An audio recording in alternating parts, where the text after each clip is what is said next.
Hey guys, how you doing? Thank you very much for joining me. This is your one and only Waka Waka Doctor. And as always, we're discussing how to migrate, how to move to various countries across the world. This is what I do using my various social media platforms. If you're just joining us for the first time, it's Waka Waka Doctor's channel. And all we do here is share information as to how to move abroad. If you've not seen several videos I've made before, it's high time you head to my YouTube channel, watch the videos that I've made. You can also stop by on my Instagram feed and check out a few videos that I've made there as well. Today we're talking about how to move to the UK, but specifically talking about if you want to transfer your credits or transfer from one school in your country down to the UK. We're also going to be talking about how to convert visas. So if you're on a tier 4 visa and you want to convert to a tier 2 visa, we would explain what these visas mean and the process it takes to convert those visas. As always, I would usually bring up someone who's experienced with respect to these visas, who's done it before, who knows how to do it, so that it's not just as if you're hearing from me alone. You're hearing from someone who's actually experienced it to come share with you as to how to do it. And I'm going to bring up my guest straight away.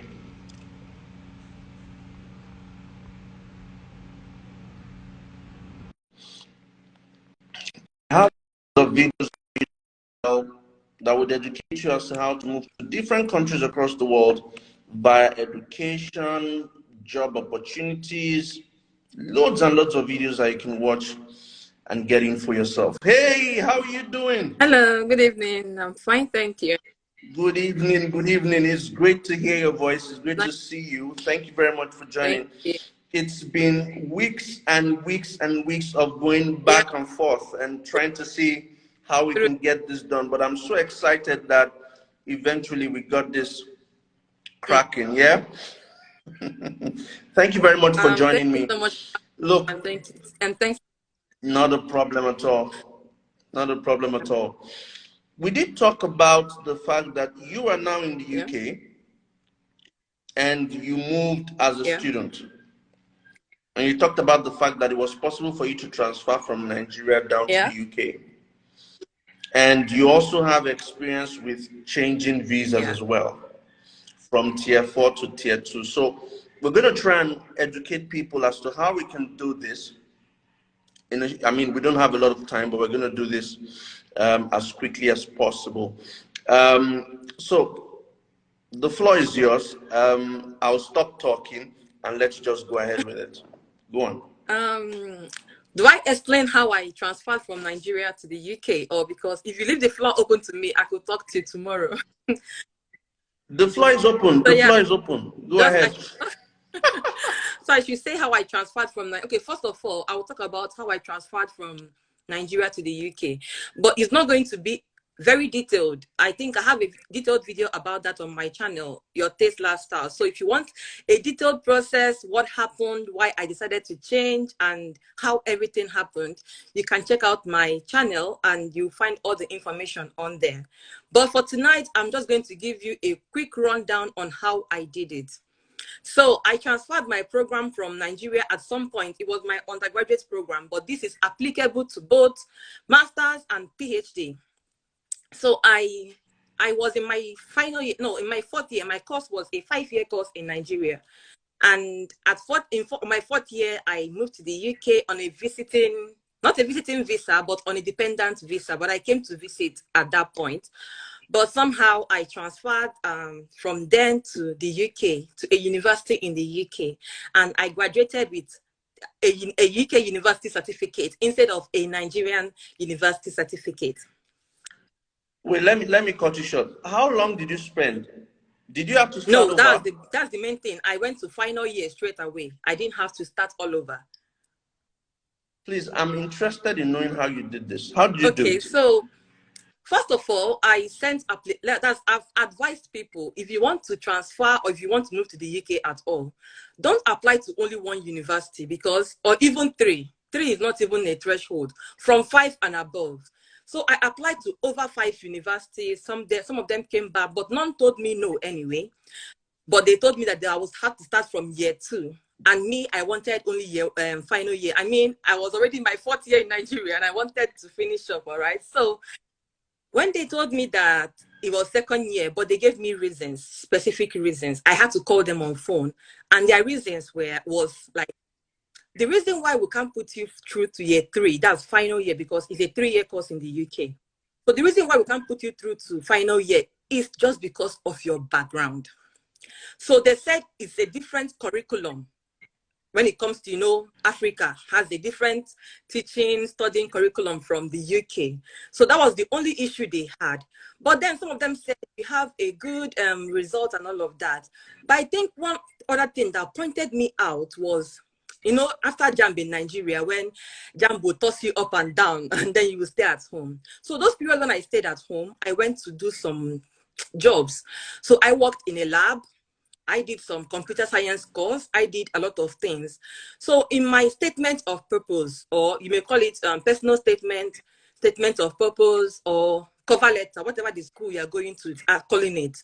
So in my statement of purpose, I detailed all of this, my experience, because most times these universities are looking beyond your classroom experience. They want something outside the classroom. They want something that shows that this person is beyond what we are saying. So apart from my results, because honestly, I had a good result back then. But apart from that result, my experience, when I called on phone, they were like, wow, you worked in a lab? I said, yes. And they said, what did you do? And I said, because I had to do some interview with some of the head of departments, why I wanted to switch of that. So I told them I was taking blood samples, I was doing this and I was doing that. And I was going for a science course. So they were impressed. So you've done all of this, you've worked in a lab. And that was what I feel and I believe marked me out somehow. Apart from the results, the experience, I told them I'm experienced in Microsoft because I went to computer school then. I'm experienced in Microsoft, blah, blah, blah, and the rest of them. And they were like, okay, yes, we are good, we'll accept you. And then, yeah.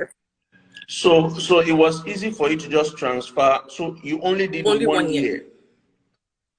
Wow, fantastic. So tell us, did they ask you for your transcripts for year 1 to 3? What documents did they ask so that you for? result they said was good, was my transcript, because I gave them my transcript from my year 1 to year 4. Because I said my course in Nigeria was 5 years, but so I gave them my transcript and there is everything from year 1 to year 4. And at the back of your transcript, you will see where they will say first class is 5.0, second class, So I was in that 4 points, and they were like, okay, 4 points is close to 5 points. And they were like, okay, maybe we'll like this. So that was part of it. Do you mind telling us the universities, the name of universities that you applied to and that were ready to accept you for your transfer? Okay. All of them actually accepted me. So I would count Anglia Ruskin, Greenwich, Solent University, Bournemouth University, University of Bedfordshire, and I think I have them on my email. I have so many of them. I applied to over 5. So this is actually very good, because at the moment in Nigeria, there's a strike going on, and ASU is holding a lot of people. So this is great news, because they can actually transfer. Of course, if you have the funds, you can transfer to a school in the UK. So Bedfordshire University, which other? University of Bournemouth. University of Bournemouth, Solent University, University of Southampton, University of Portsmouth. So many of them. So what school? Someone is asking what school you graduated or you left in Nigeria. Michael Okpara University in Abia State. Michael Okpara University in Abia State. Wow, interesting.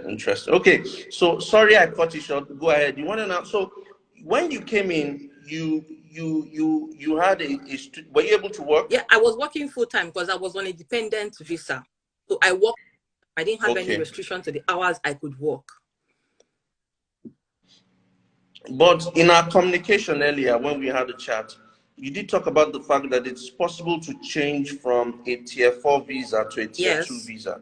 What's a tier 4 visa? What's a tier 2 visa? And how do you Okay. change? A tier 4 visa is a student visa. It is the visa that if you apply for any school and they're like, okay, we're happy to admit you or we're happy to bring you over. If you go for your visa application, what you'll be given is a tier 4 visa. Then tier 2 visa is work visa. So if you are, if you know, there's this opening now for care assistants. So if you're applying for that and you finally get the job or any job at all in the UK, what you'll be given is a tier 2 visa, which is that work visa. Now, you may ask, why do I have to switch to tier 2 visa? Tier 2 visa is more flexible. Like, to me, because I've been on that tier 4 route and it wasn't easy. Tier 4 is very expensive. You have to pay for your school fees, and if you, especially an international student, you pay nothing less than £10,000 in most universities. And £10,000, of course, convert it to your local currency, so much money, if you agree with me. So tier 4 visa, you are also restricted to 20 hours of work because you are not allowed to work more than that a week. Tier 4 visa, if you also intend to stay in the UK, at least maybe as a permanent resident, tier 4 visa takes you longer time, like 10 years. 10 years, depending, and you must be actively studying for those 10 years. So it's not like, okay, 10 years, I will just come and then I will do this. No, even when you do that, your post-study visa, it doesn't count. So you must be actively studying, you must be in school actively for that 10 years. Imagine studying for 10 years. That's so much. I'm paying £10,000 for these 10 years, almost £100,000 in 10 years. It's so much money. And you remember, most universities, the more you go, the more your school fees increase. So every year there tend to be a certain percentage of increment in tuition fee. So yeah, it is very costly. Why for tier 2 visa, all you need to do is, if you get the job and they're sponsoring you, all you need to do is just to be committed to your work, committed to your job, and then, work for 37.5, depending on how many hours the job is or the contract is for.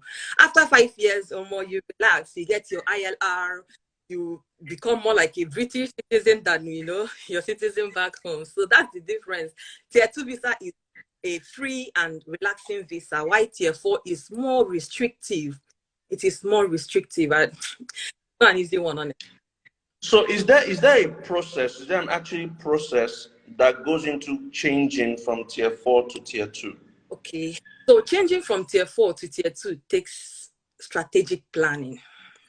I'd advise you, if you're watching me now and you are outside the UK, you are still planning to come to the UK, start now to start planning how you will switch to tier 2 visa.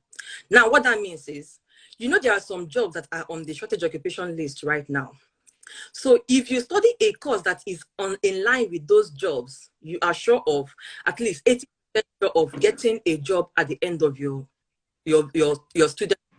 Your Yeah. studies. But if you go for those courses that are not on that list, you may be on your way back to your country once you are done studying, and it's not what you want. So be strategic about it. Go for those. First of all, go to that occupation list that is on the shortage in the UK right now. Then look for courses that are in line with what you studied. Sometimes they could say they're looking for a lab technician. There are so many things entitled like lab technician. You can be a lab attendant, a lab whatever. So don't just restrict yourself to what you studied. Broaden your horizon. Think outside the box. Then study that course. Secondly, once you move to the UK, from the month you move to the UK, start hunting for jobs that will sponsor you. Because for masters and undergraduates, you cannot switch until 3 months to the end of your program. So don't wait that 3 months before you start hunting for jobs, because time may elapse. Like during our term, we only had 4 months to stay in the UK after studying, and there was no time. But luckily now there is 2 years gap for you to now hunt and all of that. So if you relax and you be like, when I finish, I will get the job. There are thousands of people right now hunting for that tier 2, and they've been in the UK for the longest time. So start hunting from the day you move in. Start searching from the day you move in. Get a normal job that could pay your tuition fee and your house rent and feed you. But beyond that, start hunting for those sponsored jobs, because that's the main thing right now. Wow, fantastic. So, guys, this is Chineme, and all she does on her own channel, on her YouTube channel, on her Instagram page is share information about how you can move to the UK, how you can change visas. I don't want to talk about it. Chineme, if people want to come to your DMs, are they free to come to your Are DMs? free to come to my DM. If you need more questions, if you have more questions and maybe I didn't talk about that, I didn't really touch that on this live session, you can always send me a DM. So here's our handle. You guys can follow her. You can send her DMs. She will answer your questions. And that's a handle. I've written a handle, Chineme04. She will answer all your questions and point you in the right direction. Now, I've got a question for you. Someone is saying, how were you able to work full-time as a dependent, even though you were a student? So if you are on a dependent visa, you don't have any restriction. Even though you are on a student dependent visa, you don't have any restriction. So everything that applies to the main or primary visa holder applies to you, apart from the number of hours you can work. You can work for like 100 hours a week. Nobody cares. But so long as you are not the primary visa holder, if you are the primary visa holder, please desist from working more than 20 hours a week. Right now you can do it, but towards when you want to start applying for your ILR, it may come back to you. So I know it's not easy. Yeah, 20 hours is not enough, but you just have to do what you have to do right now because, yeah. Wow, fantastic. So what kind of information do you share on your YouTube channel for people who are interested in going there or people who want to DM you? What kind of questions would you be able to answer? I share content around moving to the UK and but mostly via the student route because that's where I am professional, kind of. Because I've gone through that. So that's what I share. Moving to the UK via study routes. Okay, so there are a lot of people on strike at the moment. I think this video will be very timely and I will share it on my feed. I will share it on my YouTube channel, and of course I'll be telling a lot of people to check out Chineme04. So guys, check out Chineme04 on Instagram. Send her DMs. She's got YouTube videos as well on her bio. You can go there for information. She can tell you how you can transfer your credits from where you are at the moment, and of course if you want to switch visas, how you can do it when you get into the UK. Chineme, before you go, is there any other information you want to pass across? Nothing really. I think some people have asked the documents I used. I didn't use any special documents. The only document I used to transfer is what you would normally use for your student application. So your student application, yes, and that is my transcript, my passport, and these are the two documents, the main documents I used, my transcript and my passport, because of course they would ask you if you've got a passport. So yeah, these are the two things I used. And then my statement of purpose, I had to make it concise, but elaborate. I don't know if you understand. I think I'm going to share my statement of purpose sometime on my channel. So maybe I could just point out, and right now there are some mistakes on that personal statement, but do you help people with writing? Do you help people with writing statement of purpose? I help with writing statements of purpose. I help with also admission. If you are looking to study in the UK, I can also help you secure admission. But our goal is not to apply to one school. We don't apply to 1, 2, or 3 schools. We apply to 5 and above because anything can happen. So you apply to as many schools as possible. Wow. Okay. Thank you very, very much. Guys, you can send her DMs if you want to ask her questions. And of course, you can always get our services as well if you want to. Look, Chineme, thank you very much for gracing my channel. I'm sure that we'll do this again because I have other buzzing questions I want to ask you, but we'll find another time where we can do this and bring this to viewers. But thank you very much for joining me today. So guys, that's been Waka Waka Doctor, and I hope to see you some other time. Thank you very much. Bye.